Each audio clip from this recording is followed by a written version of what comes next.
Liquor case వ్యవహారంలో BRS MLC కవిత దాఖలు చేసిన పిటిషన్ విచారణను సుప్రీంకోర్టు ఫిబ్రవరి 28కి వాయిదా వేసింది.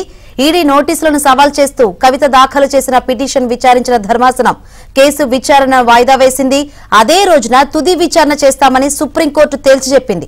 ఈడీ నోటీసులు సవాల్ చేస్తూ దాఖలైన పిటిషన్లు దేనికవే భిన్నమైనవని జస్టిస్ బేలా త్రివేది స్పష్టం చేశారు.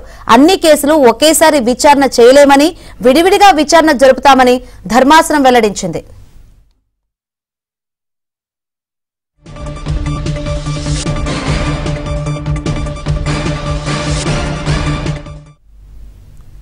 లిక్కర్ కేసు వ్యవహారంలో ఎమ్మెల్సీ కవిత దాఖలు చేసిన పిటిషన్ విచారణను సుప్రీంకోర్టు ఫిబ్రవరి 28కి వాయిదా వేసింది. ఇక ఇదే విషయం గురించి మరింత సమాచారాన్ని మా ఢిల్లీ బ్యూరో చీఫ్ కృష్ణ అడిగి తెలుసుకుందాం.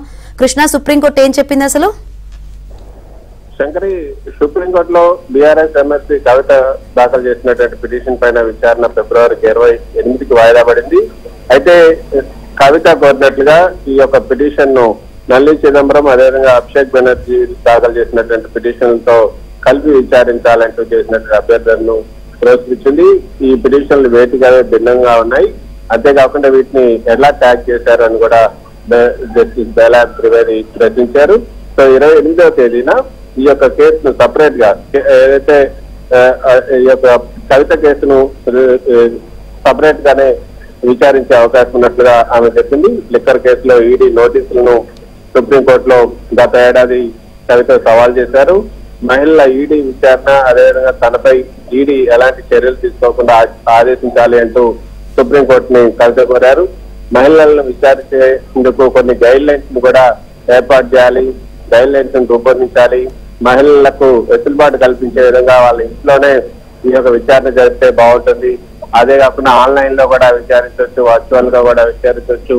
సో ఆ సదుపాయాన్ని ఎందుకు ఉపయోగించుకోవట్లేదని కూడా ప్రశ్నించడం జరిగింది. అయితే గతంలో ఇవే డిమాండ్లతో, ఇవే ప్రశ్నలతో నల్లి చిదంబరం, అదేవిధంగా అభిషేక్ బెనర్జీలు కూడా దాఖలు చేసినటువంటి కేసులు ఉన్నాయి.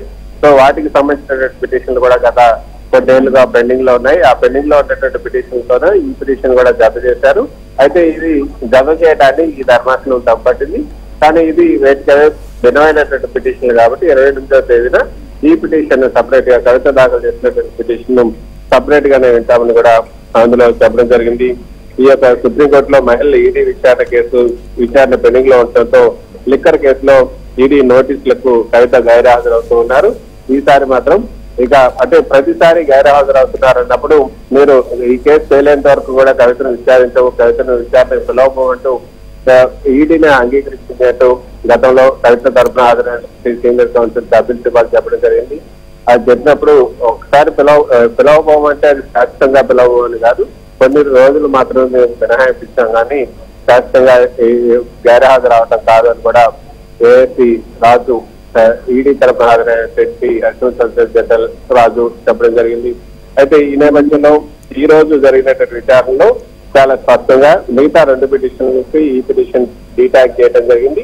ఫిబ్రవరి 28వ తేదీన తుది విచారణ, అంటే ఆ రోజు ఇంకా ఫైనల్ హియరింగ్ ఉంటామని కూడా చెప్పడం జరిగింది. సో ఆ రోజు ఇక కవిత హాజరవ్వాలా లేదా మహిళలకు ఏమైనా మినహాయింపులు ఉంటాయా, వీటన్నిటికి సంబంధించినటువంటి అంశాలపైన సుప్రీంకోర్టు ఒక స్పష్టమైనటువంటి ఆదేశాలతో తీర్పునిచ్చే అవకాశం ఉన్నట్లుగా న్యాయ నిపుణులు చెప్తున్నట్టు మాట. Right, thank you Krishna.